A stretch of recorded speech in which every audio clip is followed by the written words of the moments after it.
just a few things to start. I can mute your microphones if you don't, so I will do that. And this session is recording. I started recording it just a moment ago, so hopefully that's fine with you. And feel free to ask questions anytime you want. You can do them verbally if you want, though it seems to work a little better if you put it in the chat box. If you see me glancing off to my right here, that's because I'm looking at the chat box and making sure that you're seeing on screen what I hope you're seeing on screen. But yeah, put messages in the chat box. I'm glad to answer them. Also, hopefully, well, I'll make time at the end to ask her any questions you might have. One of the more important things is, and I tell a lot of you know this, I tell you all the time, I'm not a lawyer. I'm never giving you legal advice. If you want legal advice, double check on things. You should always talk to legal counsel, either through SDAO or your own lawyer. So just remember that. I'm not the last word in this, and there are probably some better answers out there. I just do the best I can with the knowledge that I do have to give you answers. The recording of this will be on our ODA website. There's a whole training section. Hopefully it'll be easy to find. I do have a link for that at the end. And then also there are some reference materials for this session and all the sessions available on the website for you. So the reason that this session is really important is because first of all, it's one of the probably most often asked questions about that I get are about executive sessions. There's a lot of misconception or misunderstandings about what you can and can't do in executive session. And I think it's really important for your board members to know what the consequences of holding an illegal executive session are. Meredith, I see you're out there, and I don't know if you were ever at that meeting. It was a couple of years ago. It's the one that really got me thinking about executive session is when a member of the Ethics Commission staff came to the Marion SWCD to do a session on training on executive session. And she literally kind of, I think, scared the board and also myself, just realizing how much a liability there is with executive sessions. Unlike kind of other violations of public meeting law, or public record law, or being sued for something that happens at the district, executive session violations, which are handled by the Oregon Ethics Commission, have an individual liability. And that individual liability isn't covered by your liability insurance. The liability is not for, say, being the chair and mishandling an executive session, but anyone at the meeting is liable for just participating. And I remember this trainer saying, if you're a board member and you believe that there's a violation of executive session law going on, it is in your interest to announce publicly, to be in the minutes, that you think there's a violation of executive session law and to get up and leave the meeting. And the reason for that, as she said, is just because you sit there or you don't know that there's a violation, you're participating. And anyone who participates in an illegal executive session, it's a $1,000 fine per occurrence. For this, in the past, and actually specifically for this presentation, I actually went to the Oregon Ethics Commission website and started reading through their decisions and the fines that they gave out. And so a lot of the examples I'm going to be using toward the end of this is actually from their list of cases, some of which actually were with SWCDs. There have been SWCDs who have been have violated executive session law that were investigated and confirmed. So this is really important to know. And I think, as that trainer said, is if you feel there is ever a violation of executive session law going on, I encourage you to state that fact and to leave the meeting, just like she told the Marion SWCD board. You don't want to find yourself in that position of receiving a $1,000 fine, which you're personally liable for. The district can't pay for it. Your insurance won't pay for it. You get to pay for it. So moving on, what exactly is an executive session? Well, an executive session is part of a meeting, or actually it could be an entire meeting, which is closed to certain persons. It's not all members of the public. It's not all staff people, just certain people, and the board gets to decide who can and can't be there. They could hold a meeting, executive session, and ask no one to leave. I have often been invited to stay within executive sessions from ODA, and I've seen staff stay there, and I've seen them where they have asked everyone to leave. And so it's closed to certain persons for the deliberation on certain matters. The number of matters or topics that can be discussed are very, very limited and very specific. There's, I think, about 12 different categories of executive session topics to be covered in executive session. These are the ones most common to SWCDs. And the ones that are used most often is about employment, disciplinary action and performance evaluations, and then the public records and legal counsel. And these are very specific, and we're going to go in to talk about some examples.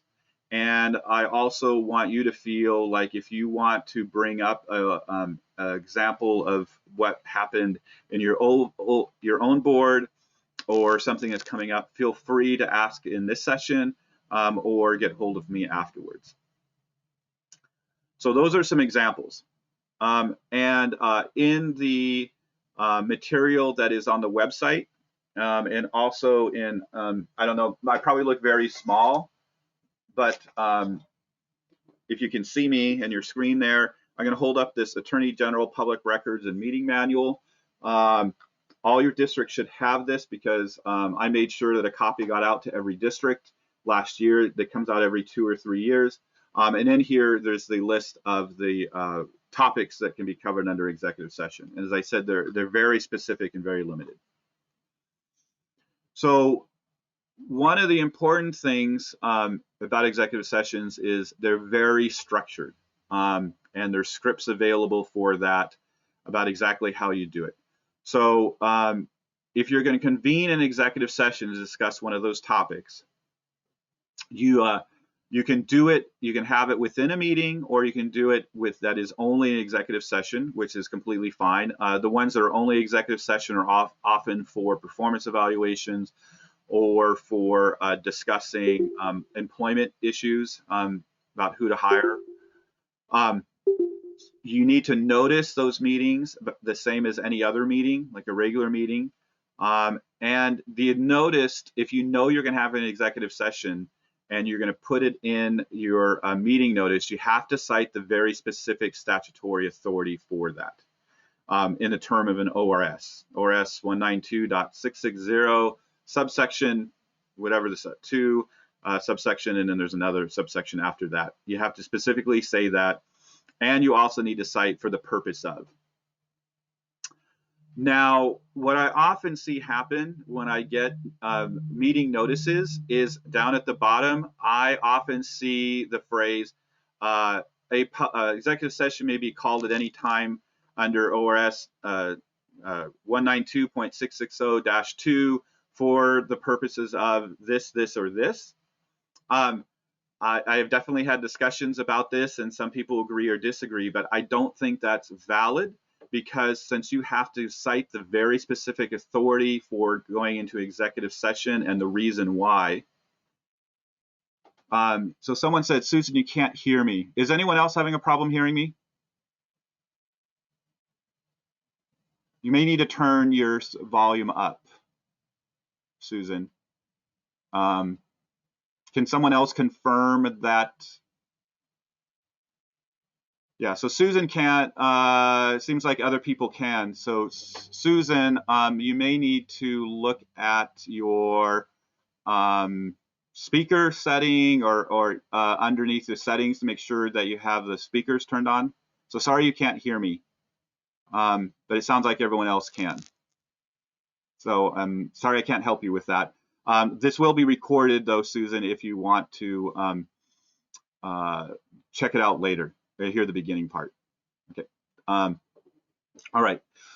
Thank you for other people responding. So, so as I was saying, that because you have to cite the specific reason why you would go into executive session in your meeting notice, and what the specific purpose is, by having a generic executive session at the bottom of your notice is probably not helpful, maybe not even be legal.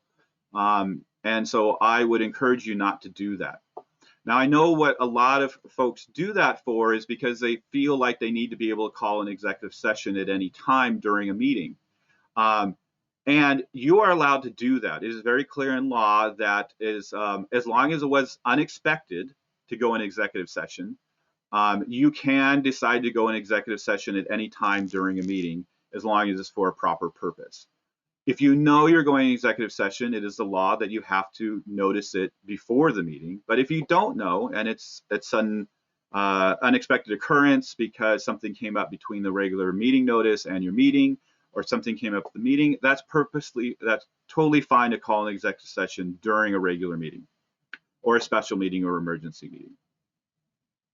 Either way, whether you've noticed it ahead of the meeting, or you are going to do it spontaneously in the middle of the meeting, the person presiding over the meeting, the chair, has to announce the statutory authority, specifically why you're going executive session and doing that. And like I said, there is a script. The script goes along the lines of pursuant to ORS 192.660, subsection 2, subsection whatever. We'll just say A. A is for considering employment. We are going into executive session to consider the employment of the new district manager. And that's totally fine. But you need to make sure to do that. And as we get through a little later, you need to make sure that you actually call it for the specific reason. You can also call it for more than one reason if you know you're going into different reasons. If, for instance, you are looking to do it for looking at an exempt record, public record, and talking to your legal counsel, those are two different specific ones, and you do need to make sure that you cite both of those. So subsection 2, subsection, I don't remember to say F and H. Because if you only call one of them and you actually talk about another topic and you haven't specifically cited both topics, you will be violating executive session law. And I have some examples about that later. So after you call an executive session, the first thing you can ask folks to leave the room. Remember that you don't have to have everyone leave the room. You can ask whoever you want to stay. That is your choice, except for the news media must be allowed to attend.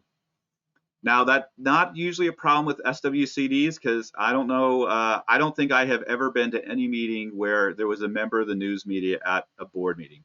That may change. It'd be not true for some of the districts, maybe in the Portland metro area, where there might be a little bit more interest in folks wanting to cover those meetings. But as far as the rest of you folks, I don't think I've been to a meeting where a member of the media was there. But if they are there, they must be allowed to attend, but you ask them to not disclose anything outside of that was discussed. However, if you stray from your topic, they are allowed to report on the meeting, because that is their job, is to be a watchdog and make sure that you do not stray from the topic that you are allowed to discuss. And if you do, they can report on it. So, and I do get the question sometimes, is like, well, what's news media? Is it the local blogger or whatever? It is whoever decides they want to call themselves the news media. They can declare themselves the news media and stay. I guess you could ask to make sure that, yes, they do have a website, or they do work for a magazine, a newspaper that does exist. There are certain cases where you can not have the news media there. One potential one, but you'd want to consult a lawyer, is if you have invited them there before and they did report on the executive session, even though you follow executive session law. Or in the other cases, if that particular news organization is the topic of discussion for legal matters, for potential or actual legal litigation, then that particular news media person can be kept out of the executive session. Any questions so far? Just throw it in the chat. So after you convene the executive session, you've asked the news media to not report on it. You ask people to leave that you don't want to participate. Minutes are required. It is recommended that they kept in sound tape recordings, unlike other minutes that do have to be written down. These do not. If you don't do sound recordings, go ahead and write them down. Have one of your board members take them down. They have, just like regular minutes, they only have to cover the general discussion. They don't have to be specific if you don't want to. Folks have asked, well, where should they go? They usually are kept separately in a locked cabinet, so that, you know, and often in a sealed envelope. I've seen folks put the written minutes or the tape or USB drive in an envelope and sealed it and signed the seal. How long you have to keep those? There is a limit to those. It should be underneath your public records retention.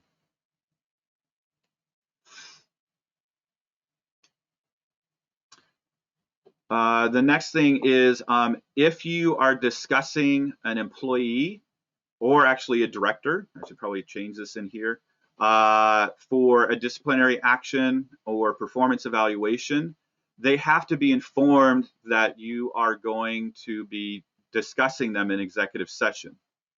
That is because under executive session law, it is the employees or director or volunteer, whoever is the topic of discussion, it is their choice whether the meeting is held in public.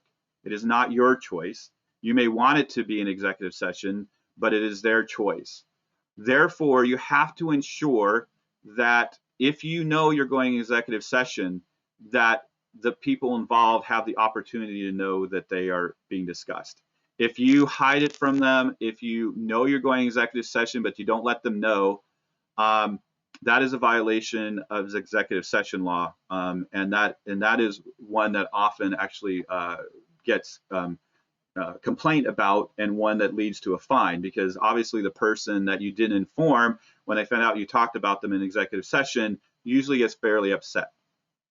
So you got to make sure that if you're going to be talking about someone, that they are informed. This is especially true if something comes up and you didn't know you're going to do executive session, but at the meeting something comes up. Your chair or manager says, I received this letter, a complaint about the staff person. We better go in executive session to talk about the staff person. Well, you better make sure that they're at the meeting so that they can be informed that you're going to talk about them, and so they can decide whether the meeting is held in public.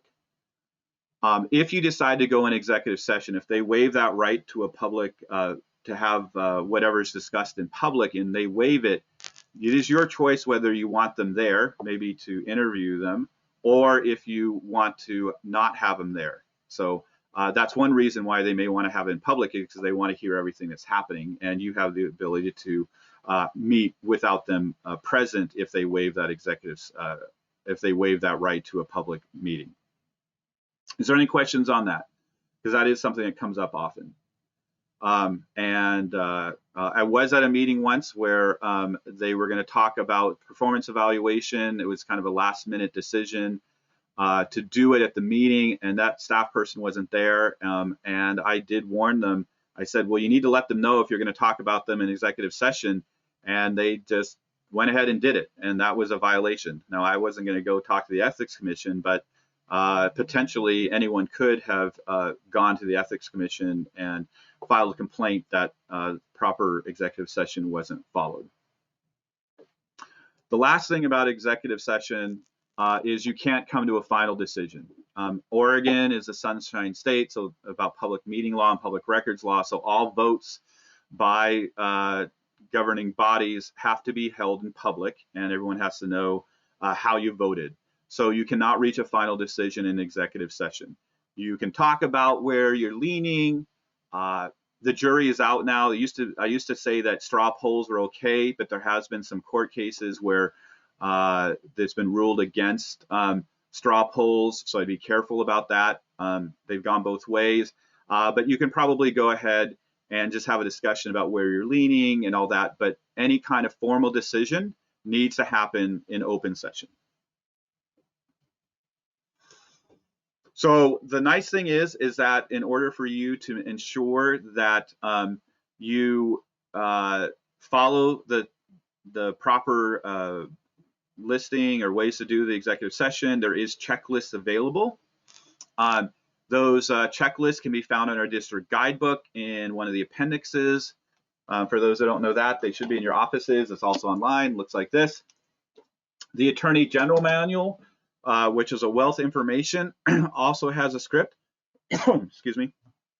And on the website, I also posted those so you can download them. And they'd be a great thing for if you have a notebook for your chair or for the chair, if they have a file folder, or the manager should have it there so that the chair can just pull that out and follow the script. And if you follow the script, you'll make sure to hit all the points that you're supposed to.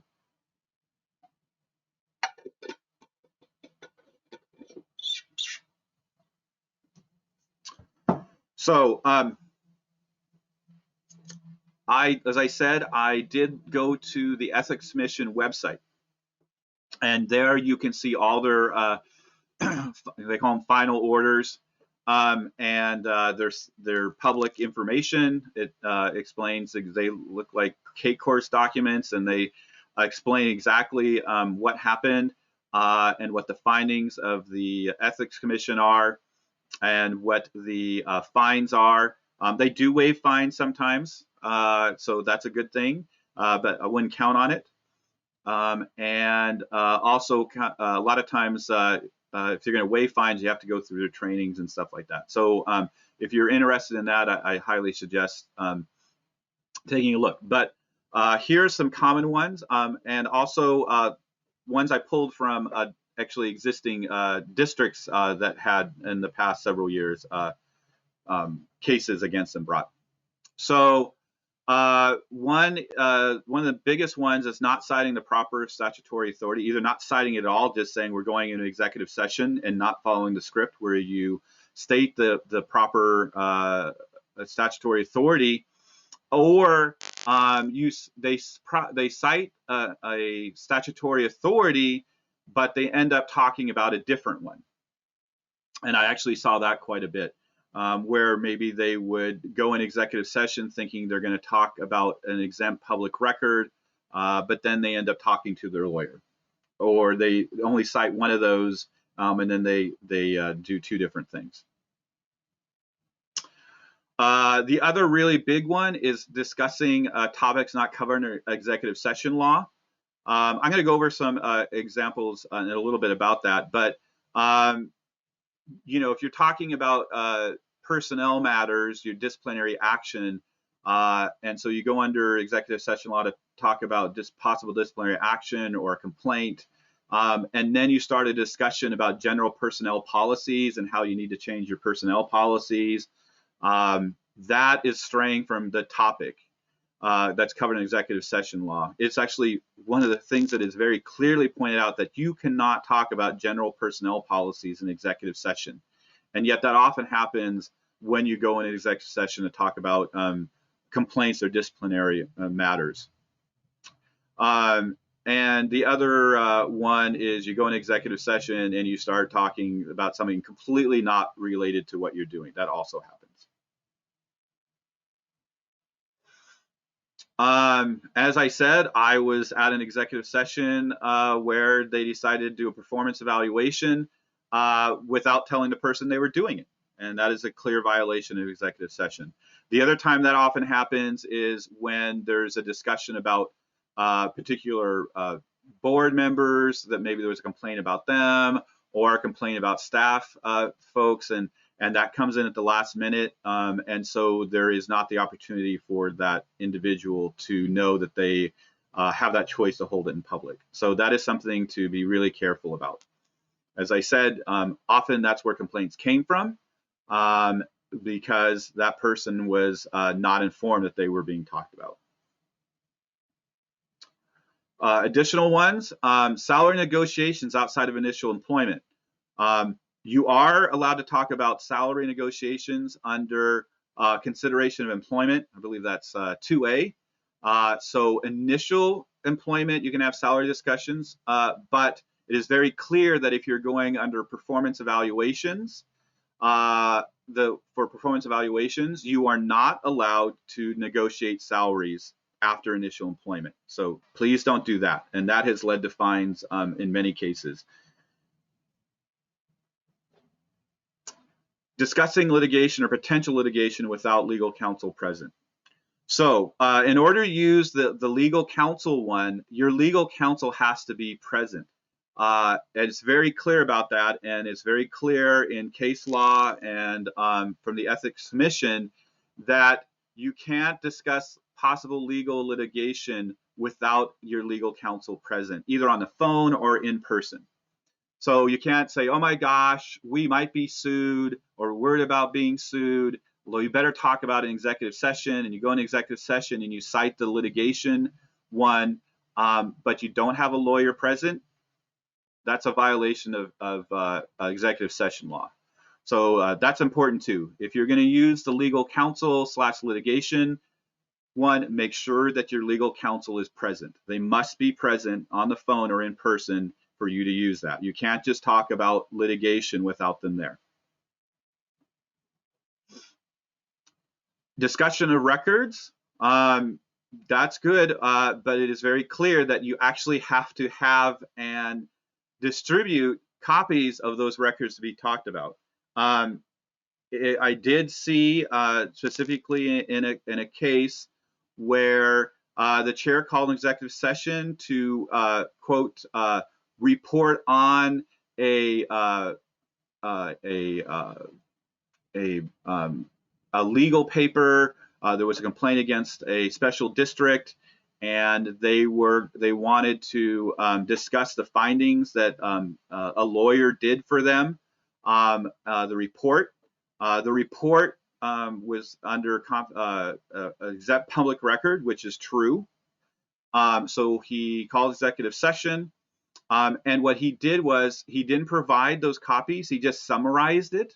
He summarized the complaint and he summarized the report without distributing copies, and that was considered by the Ethics Commission to be a violation of the public records or the executive session law, because even though the referenced record was exempt, it was not distributed to the board members. So therefore, it was not an executive session to look at exempt records.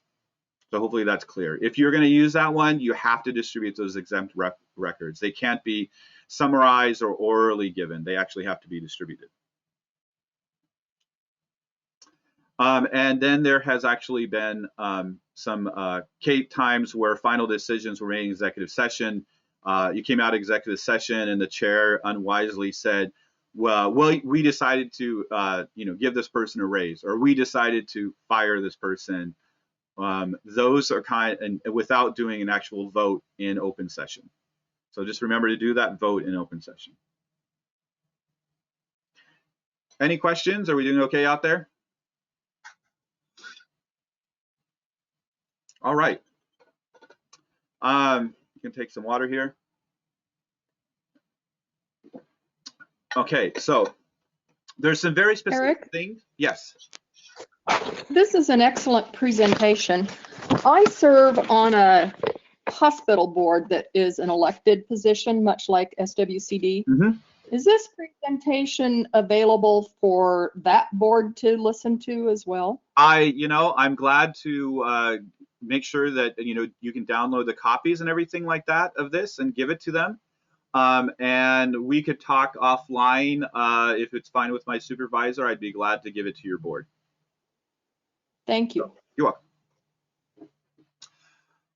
All right, some very specific things I want to go into a little more detail about are about employment and complaints, because there's some nuances to the law. Because a lot of people go under 192.660, subsection 2, subsection A, to consider employment. If you read the details of the law, there's actually some conditions to that which are very important. And those, you can only use that section to go in executive session if you have actually advertised the position ahead of time, and you have a regular procedure for hiring adopted, i.e. you have your hiring policy adopted. If you don't have a hiring policy adopted, and if it wasn't advertised, you can't use this to go in executive session to consider employment. Additionally, there are additional conditions if you're hiring your CEO, your district manager, your executive director, whatever you call a CEO, or the top management position. Your hiring standards, criteria, your job description. I didn't write specifically job description, but that's in there too. Those have had to been adopted in an open meeting where the public has had the opportunity to comment.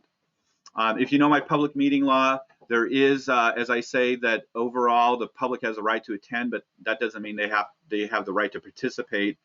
Public comment is at the option of the board in most circumstances. This is one of the circumstances that if you want to use executive session to hire your district manager or executive director, you have had to have allowed the public the opportunity to comment on your hiring policy, your criteria, and your job description. If you haven't done that for your district manager, then you're not allowed to go in executive session to discuss hiring your district manager, to discuss applications, different folks, however you want to do that. So that's actually good. I know there's at least one person on there that their district is in the middle of hiring a manager. I did discuss that with them already, but it's something that a lot of districts aren't aware of, that you need to make sure that you do that in a regular public meeting first. Any questions on that? Okay. The other part, and I alluded to this before just a few minutes ago, is considering about how to handle complaints.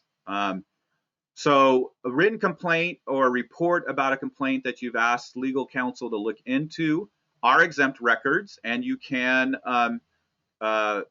look at 192.660. It should be 2F, not F. But actually, I guess it is F. So that you can look at them. But oral complaints or oral reports or summaries are not considered a public record. As I said before, you actually have to distribute them. And your discussion of the complaint with legal counsel, if there is current litigation or likely to be filed, and you have legal counsel there, you can do it under H. You have to ensure that if there is actually current litigation or you're likely to have it filed on you. Talking to a lawyer or doing this or calling, you get a complaint, you go, oh my gosh, we might be sued, but you really don't know. It's not likely. You have no idea. Then that you can't use it for that. I have a question here. I'm going to read it real quick here.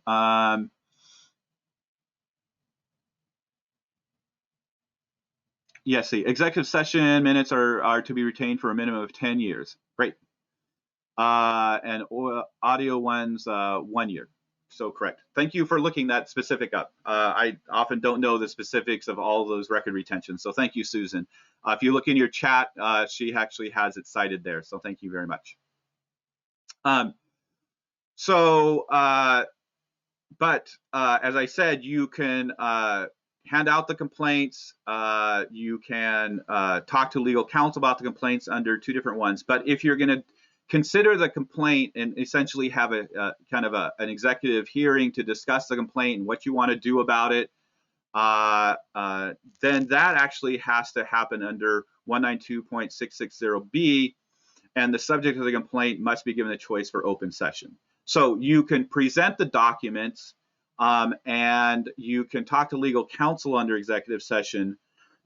But if you're going to actually be discussing about the person and doing a broad discussion about the complaint itself, then you need to actually hold it under 660B, and the subject has to be informed, and it's their choice whether or not they want to have an open session. And this is another one, and the reason I put this there is to make sure, because I did see that again in the Ethics Commission in their database, that folks strayed from just presenting complaints or talking to legal counsel and to having a whole discussion about what they're going to do about the complaint and how they might handle the complaint and disciplinary action about the complaint. They start doing all that, but they have strayed from the original reason why they call the executive session and straight into this section B without informing the person and without calling, using the script to say we're going executive session for that purposes, and the folks got fined. So make sure that what exactly you're doing and you stick to just that, especially when handling complaints. Any questions? All right, we're getting through this faster than I thought. I didn't know how long this would go. So I have my top, I get phone calls a lot. These are my top 5 phone calls. I cringe when I get them. And maybe some of you might know that you called me about them in the past or not sure. So one of them, and I see this a lot, is we want to talk about our budget and how much we can afford to pay the employees, but we don't want them to know that we're having this discussion. All right, there's actually no place, none of them of the different reasons going to executive session allow you to talk about your budget. I actually got a phone call once saying, you know, our budget's a complete mess. We're running out of money.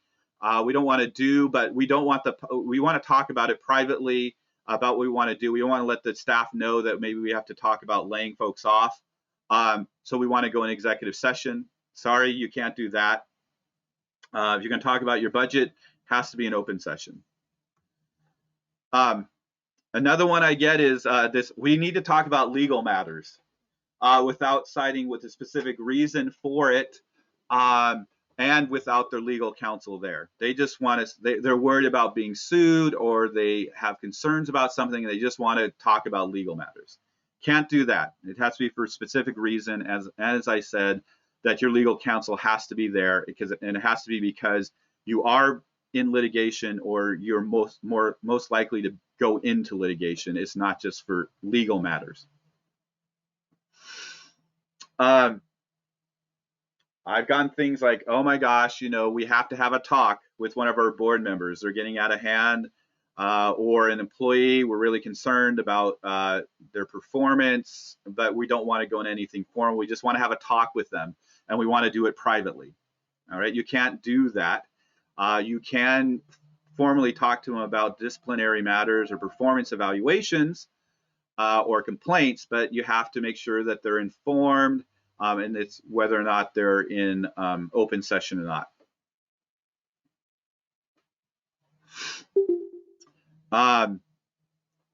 Want to talk about someone without them there, because you can't have that honest conversation. You can't have a real honest conversation if they're there. Obviously, I've talked about that quite a bit. You got to make sure that they're there. So that's one I definitely cringe about, and I definitely hear that one quite a bit too. And probably the number one I get is literally the phrase, we don't want to air our dirty laundry.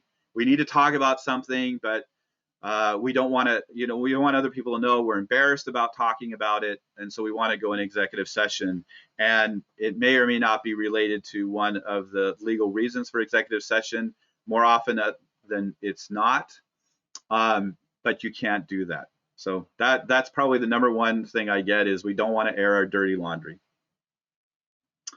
So this actually went faster than I thought, but I think I covered everything I have. So I'd be glad to open it up now if you have any questions for me, things you want to talk about, any comments you have, glad to answer them. Otherwise, you can go on the oregon.gov/ODA website, look for the SWCD program. I believe it's kind of in the middle column toward the bottom. And then there should be a subsection on training. And so this presentation will be there. Recording will be put up in the next day or two of this, but also the checklist and other documentation will be there. So anyone have any questions at all? I'm glad to do this for your entire board virtually or in person.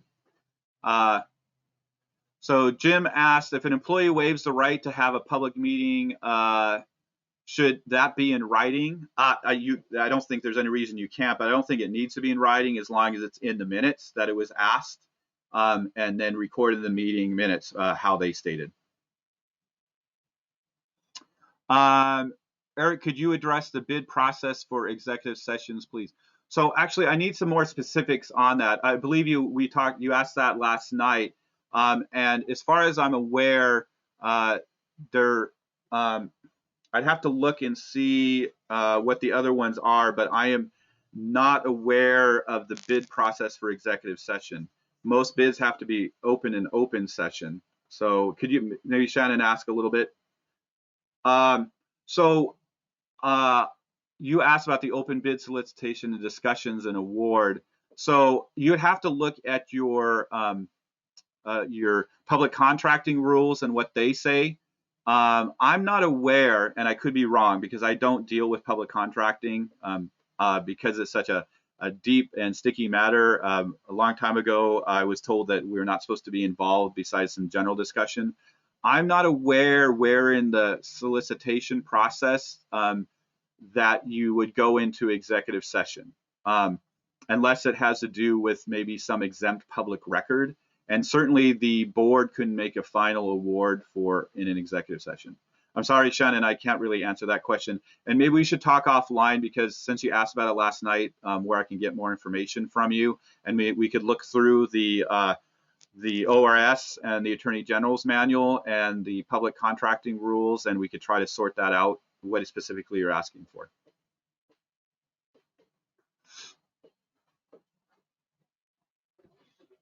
Any other questions at all? Well, I will stay on here for a couple more minutes if anyone has, but if you don't have any more, I would say that is the end of my presentation, and I appreciate you all being here. There is going to be another executive session presentation. I believe it's next Monday, and then I welcome you to any of the other sessions I'm doing. There's several next week, and you can find the list on our website of all the different presentations. So thank you very much, and have a great day and a great weekend.